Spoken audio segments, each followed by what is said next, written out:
So I just started with the first one from me, Okay. and we've invited you Okay. to be the 7th in this series because you've broken so many new territories in terms of what a fashion designer could be. And in every case, you, in terms of your taste and your intellect and your sexuality and your body, are central to your brand, and as such are public property. Well, I don't know if that's true. You can correct me if I'm wrong. And I just wondered if you ever feel a need to sort of escape from it, or if there's something you hold back just for you. I mean, one of the first, well, anyway, I'm a fashion designer, that's the first thing to say. Probably the greatest thing about my job is that I get to wear really great clothes, okay? Anyway, I am aware that I sort of market myself in order to sell my clothes. I understand that I'm sort of central to it in the same way that Chanel was. I'm also aware that people are interested in me because of my point of view. The important thing in my life is to try to understand the world I live in.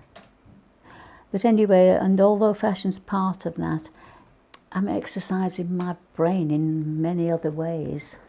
People are much more concerned to do profiles on me and get my opinions than they are even to look at my clothes. And there's a reason for that. And very quickly, the reason is that I am a very small company. I don't have access to enormous facilities of advertising or production to promote my brand. And therefore, magazines, etc. You know, I'm not on that, what do you call it, that kind of complex where everybody sort of scratches each other's back or whatever it is. Money is involved, of course. Not so much on that. And so what happens is that I do have a respect from people who see that my clothes are real clothes and not just hype. And so time has been really on my side, that people see these absolutely great clothes that they don't see anywhere else, or, you know, and so I have got an awful lot of credibility at this point in my life. I think it's important to communicate what I think. Yeah. And so I have no problem whatsoever, and I don't see myself as any kind of public property star, anything. Just somebody who would like to make the world a better place. From Laura Magnus of London, Right. You're a pretty much self-taught designer. Do you feel this has helped or hindered you? The general syndrome regarding education is that it's a training in not thinking. Thinking is dangerous. You know, so nobody who's a sheep is ever going to be a fashion designer. The only important discipline is self-discipline. And there are some people, some children, who will never need to be disciplined. They do it for themselves. You know, they discover something from applying themselves to something that interests them, and they get somewhere. And that's what I mean by discipline. So the more you can have somebody, you know, teach you, the better. I just say that the only place to find ideas is by looking at what people did in the past. So you can't be original by just wanting to do something. Nothing comes from a vacuum. What do you think your main inspirations are throughout the years and in the present day? Gosh. Yeah. Well, shall we just say that every time somebody puts a microphone in front of me after a fashion show, this is the question I've obviously asked. And the second question I'm always asked is, right after that one, is what are you doing next? The last thing I'm interested in is keeping up with the times. They're so busy trying to keep up with the times that they never see anything at all. And so I have to I can't give any specific, you know, answer. There's all kinds of different things that you notice and realise you can translate into something new. You understand that when you see them, whatever they are. I always make my students copy. Because you have to fall in love with things. Or, you know, I mean, a classic example where I was very near to copying something was this reintroduction of this 18th century corset, where costume in the 18th century was ever so much more modern than time of Elizabeth. It was so light, you know, those panniers, but you were, you know, your dress was completely light, like a flower. Anyway, that's a much nearer direct example of how I've taken something from the past and made it ready to wear for today. But usually you don't see the source of my inspiration. It's become translated into something that you've never seen before. The real driving reason of why you want to continue is because I constantly surprise myself. My clothes get more and more free the more I continue. What impact has the Victoria and Albert Museum and the Wallace collection had on your inspirational collections? The first thing I have to say about is that the Wallace collection, I think it's the best school in the whole country. There's more to learn from there than any, you know, square footage of anything that exists in that building. The largest part of it and the most interesting comprises the collection of the third Marquis of Hertford, who collected 18th century furniture, paintings, porcelain. I mean, we're talking about the kind of things the French revolutionaries threw out of the windows and burnt in the courtyards. By the way, my husband Andreas told me when he was at school and studying the French Revolution, when he was at school anyway, he cried about this, not about the people who were having their heads chopped off, but about the destruction. Nobody who lives in the world today could even paint one flower on one of those Sèvres porcelain teacups. All those crafts have gone. Oh, I think this is from the director of the Wallace collection. Yeah.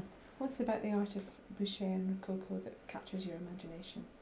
I absolutely love 17th century Dutch painting, you know, and the Laughing Cavalier, you know, they've got him there, he's marvellous. You have the three 18th century geniuses, and they're in, I mean, you have Watteau, Boucher, and I think that Fragonard was a pupil of Boucher. Boucher is very, very decorative and had incredible facility, but you know, all three of them are absolutely, I don't know what it is. I mean, they say so much about that age for a start, but they're just such these decorative, pretty things. You know, just done as if it's just also easy to do. It was easy for Boucher. Watteau, those little Commedia dell'arte things, they have absolute treasures in there anyway. And, you know, it's not only Boucher, but I do love those two great paintings of his as you come up the stairs. You know, the sun rising from his bed, you know, to get in his chariot, you know, saying goodbye with all the nymphs around him in the ocean. Yeah, and his horses sort of on the foam, ready to go up into the dawn. It's absolutely fantastic. And then when he comes back at the sunset after his day's driving through the heavens. Boucher is really sort of sentimental but not kitsch. You can't call him kitsch. Because he has such incredible facility. It's amusing. It's also sort of playful but yet cynical somehow. Anyway, he comes from an age which was very convenient for painters, where they could refer constantly to all that mythology. It was sort of part of a way of communicating in those days. There's more than one. There's a couple of paintings by a man called Ert van der Neer. he's famous for his paintings in moonshine, but they're always these frozen canals, and just the atmospheric effect is so wonderful. You feel cold when you look at them. To look at a painting is to enter a world.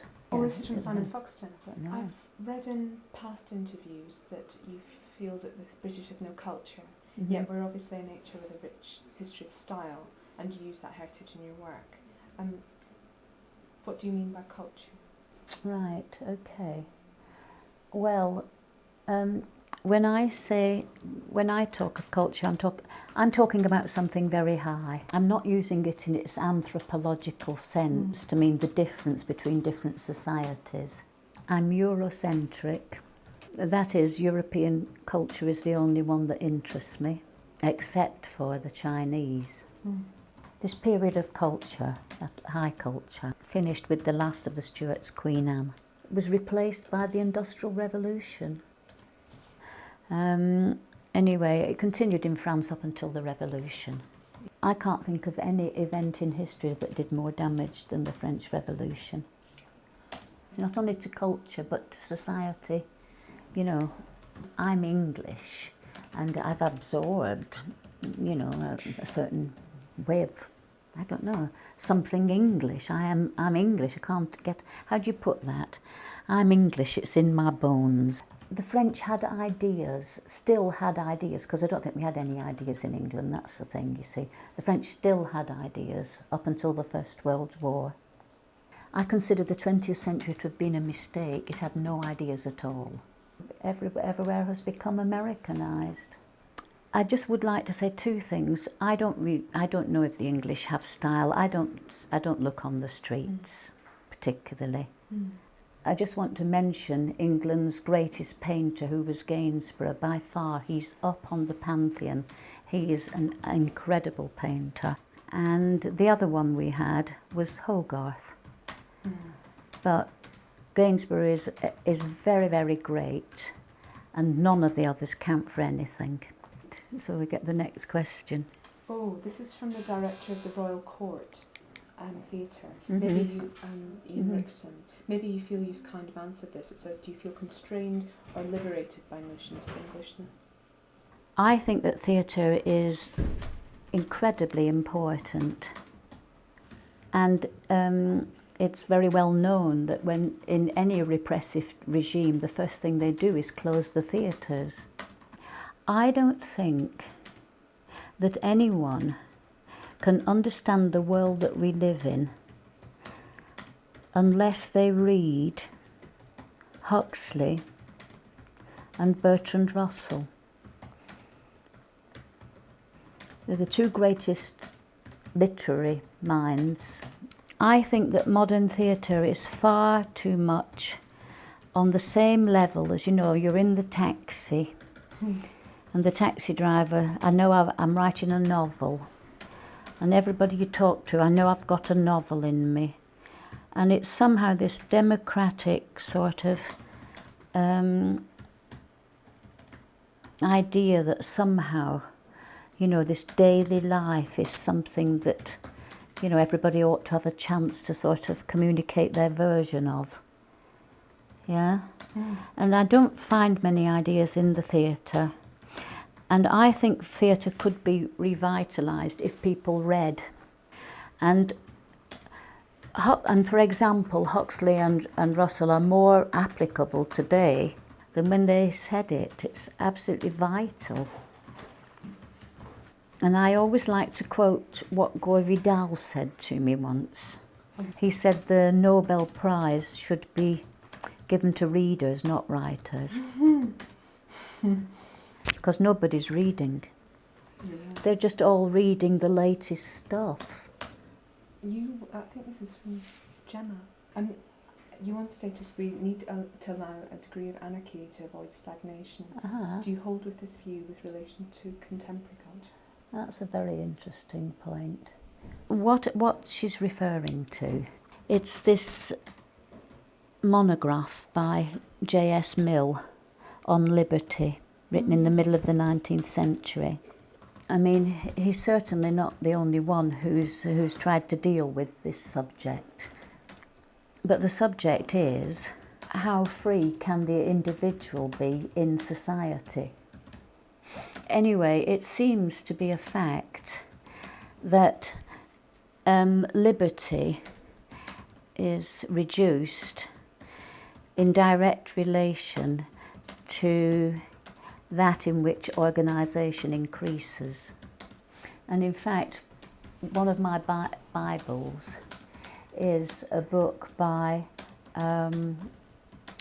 Russell called Freedom and Organisation. It's about that the more organisation increases, the less liberty the individual has. Anyway, to get back to J.S. Mill, he finishes on liberty with a paragraph which says, for whatever reason, governments, in order to rule more easily, dwarf the intelligence of people. I mean, it's a fact that, anarchy is dangerous to government, of course. And by the way, this does not mean to say that I believe in any form of anarchist government. Individual liberty does involve anarchy, but governments have to allow a certain amount of it, otherwise people can't think. The answer lies in education. So has music got a part in the process? I listen to music rarely when I'm at home. I don't listen to it too much. I'm always reading. But I do go to concerts. That doesn't mean to say that I like all classical music. For example, I don't like the German Romantics, including Beethoven. And my taste is French. By French, I include Bach, Mozart, Chopin. Of course, all the great French ones, particularly Debussy and Ravel. But then I include the Russians, Tchaikovsky, Prokofiev, Stravinsky. Anyway, so I include all those as being French to me because they started at a time when the whole of Europe was Frenchified. Culture was French. How did your original shops work economically? My shop at 430 Kings Road, what it meant for me is that I always had direct access to the public. Right from the beginning of starting to design clothes, I was always able to test my ideas. And my company has the same identity today. I've never had businessmen telling me what to do. I've always had that outlet through shops. Small, but I mean, I was small in the beginning. And so that shop was very, very important to me. For example, I never had a sale. We could try it. I mean, we did start by making a lot of money. But this was, this didn't continue because I had a manager who stole it all for many, many years. I've never told anybody. First of all, I didn't tell anybody because I thought if anybody knew what he'd stole, I'd never be able to afford the VAT I'm supposed to have paid. And I just say, so it would really have been a very good way to start as a fashion designer if this hadn't, not only to start, but to build as a fashion designer. It would have been good. But I don't know if anybody could ever get that together today. I mean, after I discovered this, the ball and chain was removed, and I did build it. It gave me a way to work where I was not under pressure, and I could develop my ideas and my technique. How do you feel now about the use of the swastika in the original Destroy Muslim? I notice it's one of the few seditionary designs that hasn't been reprinted from time to time to be worn by celebrities and fashionistas. It was Malcolm's idea to add the swastika.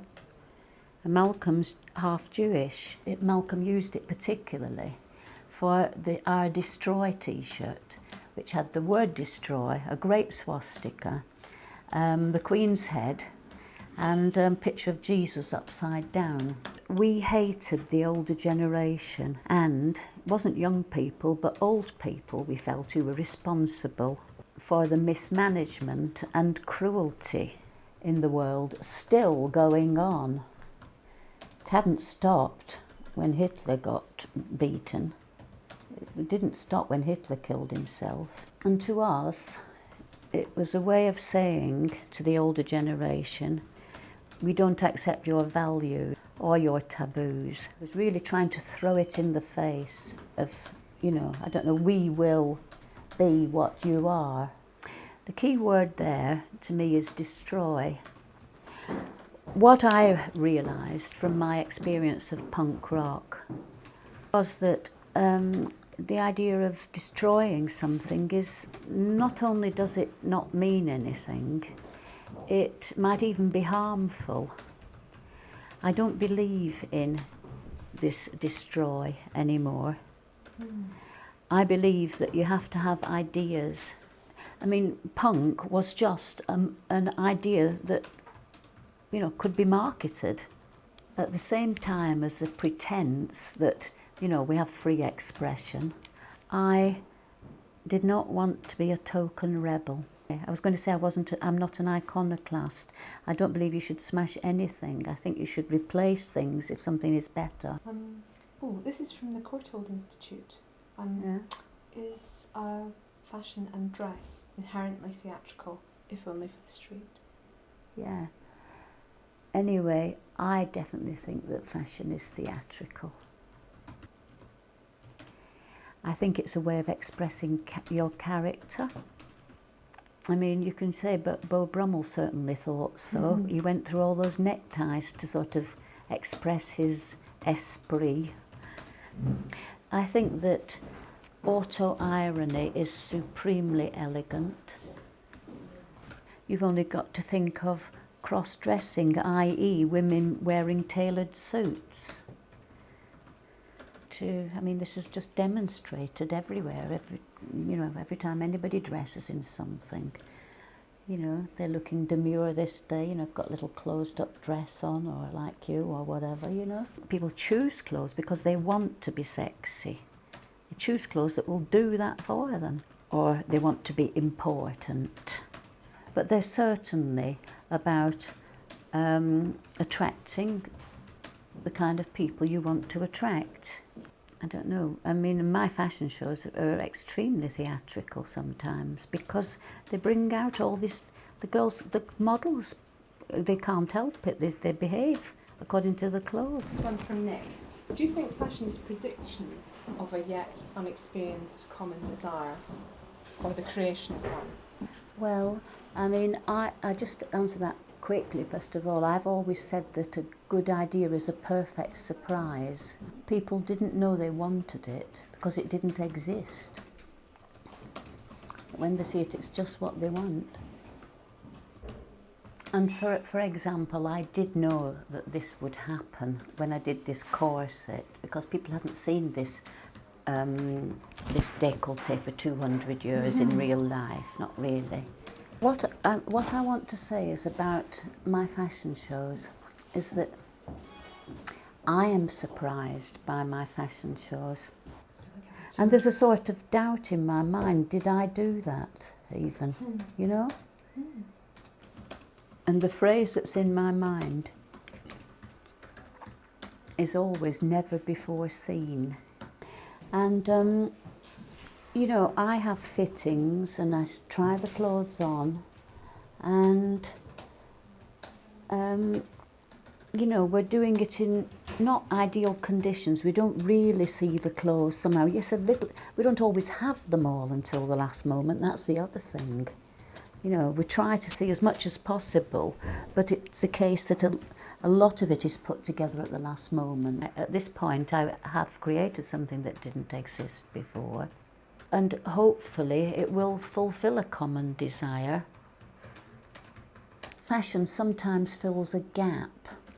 It's somehow the thing that's missing. And nobody knows what it's missing, but I think this is what sometimes accounts for more than one person doing something similar. that, you know, you've had too much of this, that and the other. You want something else. What is that something else? Well, all designers go back to the past. You know, they're all looking in the 60s and 70s and 80s dustbins at the moment. This is why you sometimes get two designers coming up with something more than one designer coming up with something similar. All fashion designers go back in history. I think you can sort of reword his question here and just say it's not really quite possible to say whether, you know, you are realising what people are sort of really after, or whether you create a desire. And I essentially think you do it from an understanding of the world in which you live, which is why I think it's so important to have a perspective. Naomi, what a funny question. Why did you continue to give me your special blockbuster shoes after I fell down the first time? Was it that you had faith in me? It wasn't that I had faith in her. No, I wouldn't put it that way. What it was is that I would never have tried to persuade you if I thought you really didn't want to. I thought you would want to, because you looked so beautiful. And you know, Naomi, I think you're the Aphrodite of the modern world and the walk of the century. Remember, we gave you a stick which you nobly accepted, and then held it chest high with two hands, not making use of it as any kind of aid to walking at all, and then sort of flourished it at chest height, demonstrating that you did not need it. Anyway, and just say that the fall was spectacular. Your fall was better than an animal that's just been killed. What I have faith in is your heroic pride. Joseph, my son, yeah. Very nice man. Yeah. What made you become involved in the campaign to free Leonard Peltier? Right, now then, Leonard Peltier has been in jail for 28 years. His case is nevertheless a very emotional one, because he was convicted wrongly of killing two FBI agents. I mean, his case is just incredible what they said. They say things like, we know he's not guilty, this is the appeal court, but it's impossible to let him out. And they mess about saying a few things, but their real sentence is, we're unwilling to impute any further misdemeanours to the FBI agents.